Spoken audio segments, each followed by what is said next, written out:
લાગે છે અને ચટપટો બને છે. અમેરિકન મકાઈનો બને છે તો ખૂબ જ મીઠો લાગે છે, ટેસ્ટમાં સરસ લાગે છે અને તમે તમારા બાળકોના લંચ બોક્સમાં પણ પેક કરી શકો છો, સાંજે નાસ્તામાં પણ ખાઈ શકો છો, સવારે બ્રેકફાસ્ટમાં પણ બનાવી શકો છો. તો શરૂ કરીએ લીલી મકાઈનો લીલો ચેવડો બનાવવાની રેસીપી. તો સૌપ્રથમ મેં અમેરિકન લીલી મકાઈને છોલી લીધી છે. હું અત્યારે 5 મકાઈનો ચેવડો બનાવું છું, જેનાથી 5 પર્સન ઇઝીલી ખાઈ શકે છે. તેના માટે આવી મોટી જાડીવાળું છીનવાનું લઈ લેવાનું છે.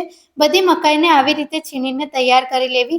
મકાઈ આપણા શરીર માટે ખૂબ જ હેલ્ધી છે, જેમાં ભરપૂર માત્રામાં વિટામિન્સ, પ્રોટીન, મિનરલ્સ અને ફાઇબર હોય છે. નાના બાળકો માટે પણ હેલ્ધી છે, તો એકવાર જરૂર બનાવીને ટ્રાય કરો. આ રીતે મકાઈને ગ્રેટ કરી લેવી. કડાઈમાં 2 પાવરી જેટલું તેલ લઈશું. તેલ ગરમ થાય એટલે તેમાં જીરું નાખવું. મેં અહીંયા લીલા મરચાં, લીમડી, જીરું અને હિંગને મિક્સ કરી લીધું છે. તેલ ગરમ થાય એટલે આ મિક્સ કર્યું છે એ નાખવું. તેને 1 મિનિટ સુધી ધીમી આંચે પકાવી લેવું. તમારે તીખું ખાવું હોય તો એ પ્રમાણે મરચાં લેવા. ત્યારબાદ છીનેલી મકાઈને કડાઈમાં નાખવી. મકાઈનો ચેવડો ખાવામાં ખૂબ જ સરસ લાગે છે. પછી તેને હલાવતા રહેવું. ધ્યાન રાખવું કે નીચે ચોંટી ના જાય. તમે નોનસ્ટિક પણ લઈ શકો છો. ત્યારબાદ અડધી ચમચી જેટલી હળદર નાખવી. સ્વાદ પ્રમાણે મીઠું નાખવું. મેં અહીંયા અડધી ચમચી મીઠું નાખ્યું છે. ત્યારબાદ તેને હલાવી 5 મિનિટ સુધી પકાવવું. તમે જોઈ શકો છો કલર ચેન્જ થઈ ગયો છે, મિશ્રણ ઠીક થઈ ગયું છે. મેં અહીંયા કાજુ અને દ્રાક્ષના ટુકડા લઈ લીધા છે.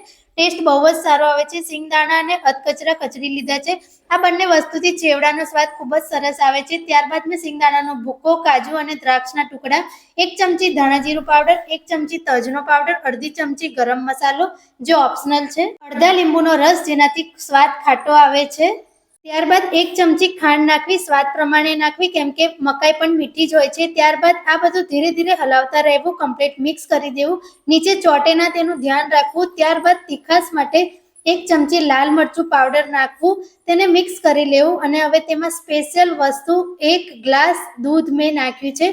દૂધ નાખવાથી ચેવડો ક્રીમીનો સ્વાદ આવે છે. જો તમારે દૂધ ના નાખવું હોય તો પાણી પણ લઈ શકો છો અથવા મિલ્ક પાવડર પણ લઈ શકો છો. તેનાથી ટેસ્ટ ખૂબ જ સરસ આવે છે. 10 મિનિટ સુધી હલાવતા રહેવું. ટેક્સચર ઘાટું થાય ત્યાં સુધી તેને હલાવવું. લાસ્ટમાં લીલા દાણાથી ગાર્નિશ કરીએ તો તૈયાર છે લીલી મકાઈનો લીલો ચેવડો. તો ચલો હવે તેને સર્વ કરીએ.